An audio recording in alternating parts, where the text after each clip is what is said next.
Hello mga mi! Day 20! Kakagising lang po namin mag-ina dyan and then nakita ko tong anak ko na naglalabas ng kanyang dila at naglalaway. Hindi ko alam kung anong iniisip ng anak ko dyan. Diyos ko po Mio, pero hindi siya dyan nakatingin sa cellphone. Talagang natutulala lang talaga yung anak ko dyan. Hindi ko talaga alam kung ano yung iniisip ng aking bebe. Pero napaka-cute naman ng aking bebe. Pagkatapos namin bumaba, eto, saan ako pupunta? Siyempre, sa CR. Pagkatapos ko nga po pala maghilamos din, lumabas ako ng CR malamang mga mi. And then ang kasunod, mag-toothbrush para matanggal ang baho ng hininga. And then nakita ko itong hugasin namin na ganyan lang naman kakunti. Madami yung aming hugasin. Lumabas muna kami mag-ina. And then ginalaw ko tong aso ko. Tapos hawak ng lolo niya ang kanyang app. Marunong na po maglakad ang aking anak. Diyos ko, kaya ganyan. Napakatapang niya ng bata. Diyos ko po, tumakbo ba ang bata? Kala mo naman talaga. Hindi pa naman totally magaling siya maglakad. Pero kayang-kaya niya na talagang maglakad mag-isa. Minsan may pagkaalalay din tayo. Papakit naman tong aso ko. Diyos ko po, na parang kala mo ang layo ng mama niya. Po pala pinakita sa inyo na bumili nga po pala ako ng ulam ng pananghalian. Siyempre, ano bang ulam yan? Kangkong. For today's video muna tayo, and then maling. Nagsain na nga rin po pala ako dyan para sa aming tanghalian.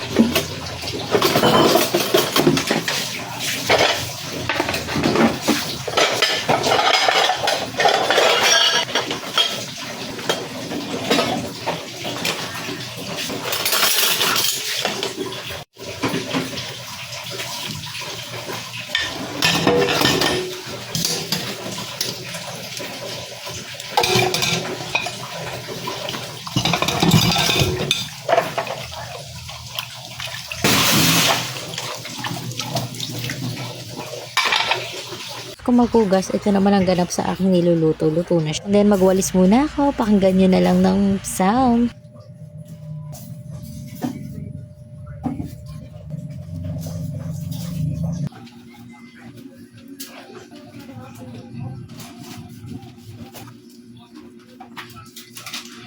Pew!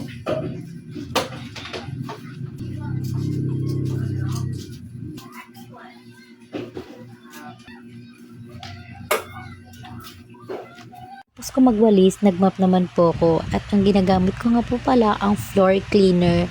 Napakaganda at meron na po siyang mosquito repellent. Napakaganda po niyan. Napakabango. Sobrang bango na. May 3 pang variant po yan. Ilalagay ko na lang po yung link sa comment section kung gusto nyo po niyan mga mi.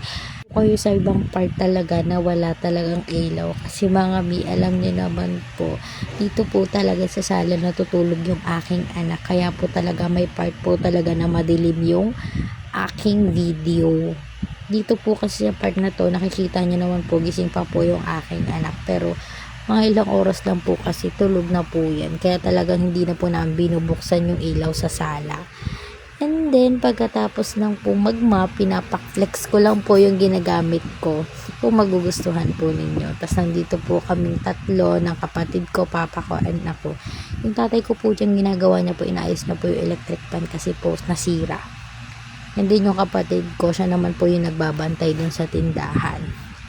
Paisa po ako ng paglilinis niya sa may tindahan, gawa po na may mga nabili po kasi talaga. Kaya po talagang hindi maiiwasan natin. Malamang tindahan po kasi iyan. Mga mi, napakasarap talaga tignan kung punong-puno yung paninda natin. Yung bang tipong hindi talaga mawawalan tayo kung ano yung hinahanip nila. Nandyan talaga, Diyos mio Marimar.